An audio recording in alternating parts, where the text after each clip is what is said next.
We are now in the middle of the forest, about 200 meters away from the parking. And now we are looking for the path to Lago Limides. But because it's full of snow, it's a little difficult to find. Here is a sign.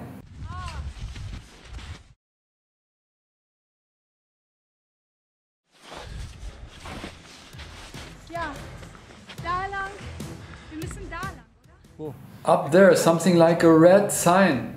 Ja. The dog knows the way.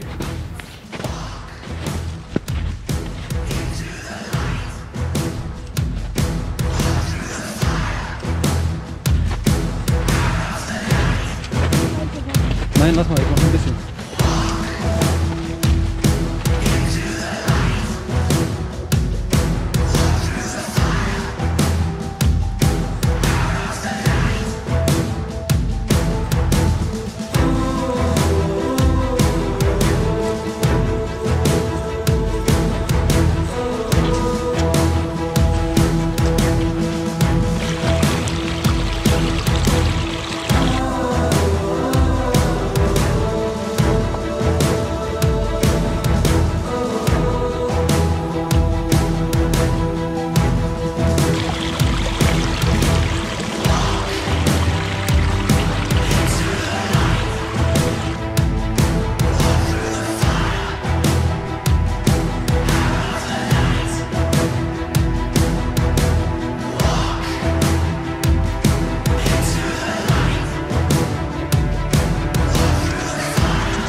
Oh my god, absolutely wonderful. I try to get on the other side, to have this beautiful picture at my background. Beautiful. I hope the dog is not so stupid and goes on the lake.